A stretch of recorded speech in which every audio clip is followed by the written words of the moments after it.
Hey guys, Pieguyrulz here, and Merry Nickmas. It's time to talk about Doug's Christmas story. I don't know if I've ever spoken about Doug before, but I think it's about middle of the road. It's not bad, but it's not very good either. It is a very, very mundane cartoon. It's funny occasionally, but the plots are just kinda dull. Honestly, half of the episodes focus on Doug having some sort of insecurity about something stupid like his hair or his shoes or just something really mundane. You start to think there's something wrong with this kid for how much he obsesses over these minor details. So the thing about the Christmas episode is, even though I just got done watching it, I'm starting to forget it a little bit. It left that little of an impact on me. It's not bad, but man, is it just... eh. So the story goes that Doug's dog Porkchop bites BB because she's getting too close to thin ice and he's trying to save her.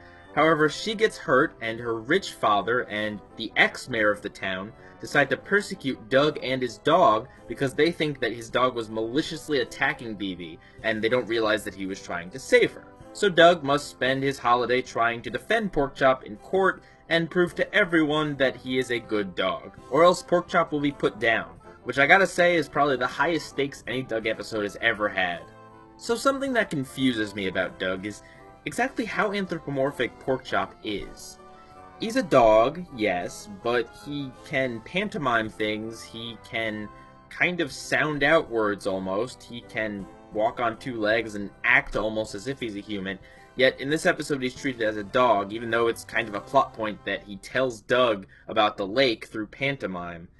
He's a little bit like Courage the Cowardly Dog, but I don't quite get it. It's like they're trying to have him be this funny animal sidekick, although in a more serious episode like this, it honestly just makes things more confusing as to whether he's treated more like a person or a dog. But that's one of my hang-ups. What's more interesting is the fact that this episode doesn't have that much to do with Christmas. It happens at the holiday time, and there's a Christmas speech at the end, and yes, there's a little bit of Christmassy things going on, like holiday shopping, but the majority of the plot honestly could have been told at any other time of the year. The only thing important is that they were ice skating, which I guess has to happen in the winter. It's also a little bit obvious that, yes, Porkchop's gonna prove that he was saving her from thin ice, and the town's not going to kill the dog. You know, it's not very unexpected, the ending. It would have been more interesting if we didn't find out right away that Porkchop was actually saving her. Maybe left it a mystery as to why he bit her, instead of making it blindingly obvious to the audience what is going on. Also, minor detail, but for some strange reason, Doug and Skeeter aren't using hockey sticks when everyone else is. They use, like, brooms and stuff. I don't know why, it's never actually brought up, and it's not like Doug and Skeeter are the poor kids or anything.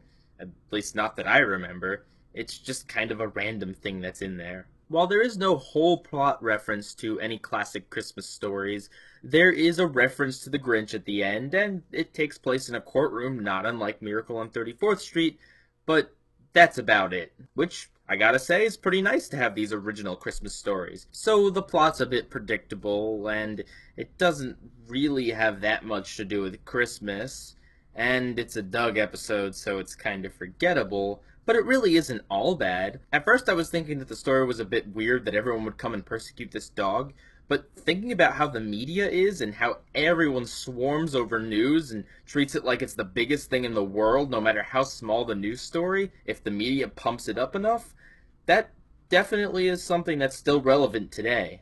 And even though the plot is a bit predictable, the ending is still a little bit heartwarming and makes you feel good inside, and since it's a Christmas special, I really can't argue with that. So the episode's nice comfort food.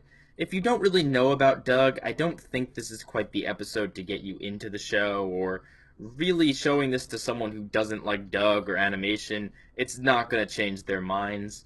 But if you're into Doug, or maybe you watched it as a kid, I don't know, maybe if you just really like classic Nickelodeon and want to watch more of it, you really could do a lot worse than watching Doug's Christmas story. Doug would go on to have another Christmas special, but not with Nickelodeon. That was after Disney bought him, so we won't be talking about it this year. Pieguyrulz, out.